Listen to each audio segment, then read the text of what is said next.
Have you ever stood in a bright room surrounded by people who claim they love you and still felt like you'd vanished into thin air? That's exactly what happened to me. On my parents' wedding anniversary, my family revealed what was supposed to be a gift of love, a breathtaking mural painted across the front wall of their home.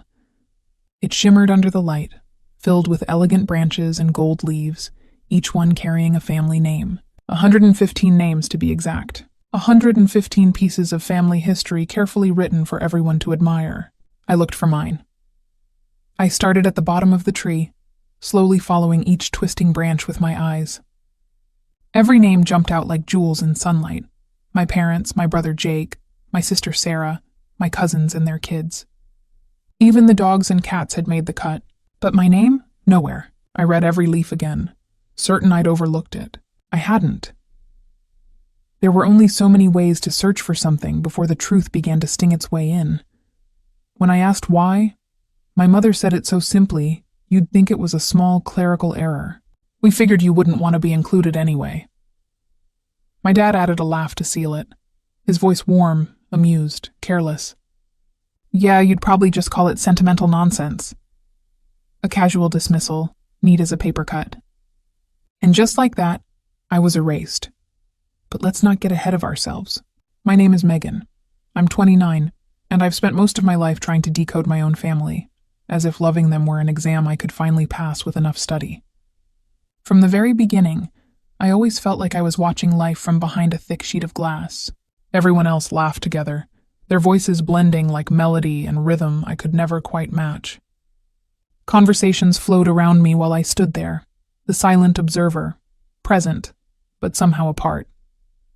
I'm autistic, though that word didn't come into my story until much later. For most of my childhood, I just thought something had gone wrong somewhere. I wasn't broken, exactly, but I was permanently out of signal range, like a phone that looked perfect on the outside but couldn't connect with anyone. So I treated social life as a puzzle. I studied people the way others studied grammar rules or equations. I memorized how long to keep eye contact, 3 seconds, no more, no less. I practiced when to nod, when to smile, when to stay still. I learned every social pattern my family used like notes in a song, and I rehearsed them silently, hoping one day I'd be able to hum along without missing a beat. Still, no matter how much effort I poured into understanding, I was always slightly off. I missed cues, paused too long, spoke too carefully. My brother Jake and sister Sarah, on the other hand, never had to think about it. Their charm flowed easily. Their jokes always landed, and most of the time they landed on me.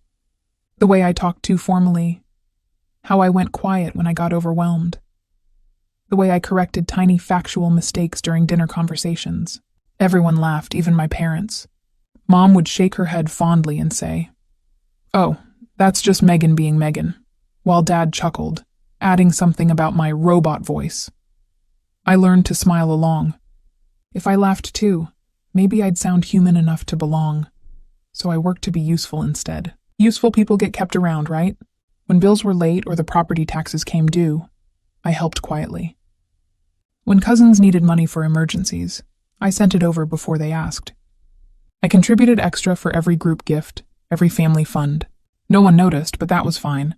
I told myself love was a form of service. If I couldn't be the one who filled the room with clever jokes, I could still be the one who made sure everyone else had what they needed.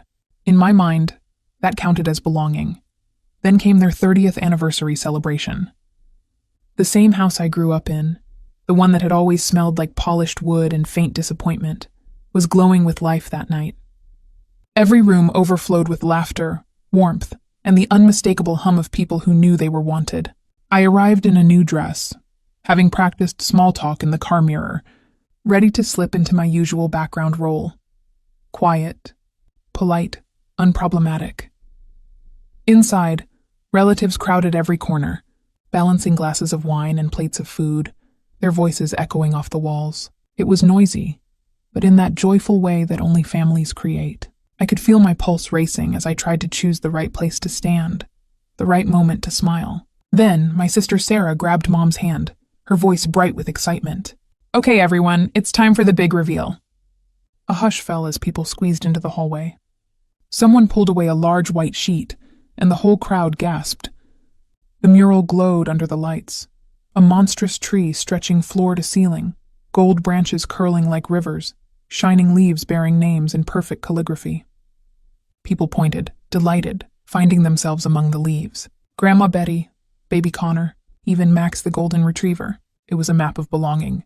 A map that had no room for me. At first I felt confusion, then disbelief, and finally a deep churning shame that burned under my skin. The kind that makes you want to disappear entirely because someone has beaten you to it. I slipped away to the bathroom, locked the door, and pressed my hands against the cool tile until my pulse calmed enough to breathe. Family trees don't erase people by accident. Someone chose to leave me out. Multiple someones, actually. Someone noticed my name, thought about including it, and decided not to. That's not forgetting. That's rewriting reality. When I stepped back out, my face carefully neutral, I asked as evenly as possible, "Don't you think someone might be missing from the mural?" My mother barely looked up. "We figured you wouldn't want to be on it anyway," she said again. Dad's small laugh fell like punctuation at the end of a sentence that had already been written. I didn't argue. I simply nodded, picked up my coat and walked out through that noisy, glowing house. Not one head turned. No one followed. No one seemed to notice that the invisible daughter had left. That night, I didn't rage or cry or post anything online. Instead, I opened the quiet folder on my laptop where I kept years' worth of records, the bank statements and transfers that told a different story of family love. Every shared account I'd used to bail them out, every emergency deposit, every contribution, I canceled each one. I closed every link. When the next group chat popped up asking for gift money or donations, I didn't respond. For a while, no one noticed. Then the messages started. Jake's voice note sounded warm, almost rehearsed. "Hey sis, we missed you at brunch. You know we love you, right? Oh, and could you send your share for Mom's birthday gift?" I didn't reply. For once, silence worked in my favor. Then something unexpected happened. A conference on neurodiversity contacted me about giving a keynote speech. They'd read an essay I'd written about masking, about autistic women burning out from trying to appear normal all the time. I almost deleted the email. Public speaking terrifies me. My throat closes up. My tongue gets twisted. My voice shakes, but maybe that was exactly the point. So I stood on that stage, bright lights hot on my face, looking out at over 1,000 people, and I told them a story about a woman who spent her whole life quietly contributing to a family that painted her out of their history. Imagine, I said, my voice getting stronger with each word, being so thoroughly erased that when your family creates a permanent monument to their love, there's no space for you. Not because you weren't there, but because they decided you didn't belong. I talked about the mural with 115 names. I talked about the automatic assumption that I wouldn't want to be included. It talked about the years of financial support that somehow never earned me basic recognition. The audience was dead silent. Then someone started clapping. Then another person. Within seconds, the entire auditorium was on their feet, not out of pity, but out of recognition. These were people who understood what it felt like to be systemically ignored, to have their contributions minimized, to be treated as optional by the people who should value them most. I never mentioned my family by name, but the speech was recorded and posted online. Within 48 hours, it had millions of views. Comments poured in from people sharing their own stories of family exclusion. News outlets picked it up. Suddenly, the mural speech was everywhere. That's when people started connecting the dots. Sarah had built her personal brand around inclusivity and acceptance. She ran workshops on family harmony and had a popular Instagram account about creating loving homes. When people realized that the woman advocating for inclusion had literally excluded her own sister from a family mural, the backlash was swift and brutal. Her workshop bookings were canceled. Her social media followers started asking pointed questions. Brand partnerships evaporated. Jake's small business, which relied heavily on family connections and word-of-mouth referrals, suddenly found clients backing away. My parents, who had always been pillars of their church community, started getting uncomfortable questions about why their daughter wasn't welcome in their family celebration. Sarah's response was predictable. She sued me for defamation, claiming my speech had damaged her reputation and caused financial losses, because apparently telling the truth becomes defamation when it costs someone money. But here's what she didn't anticipate.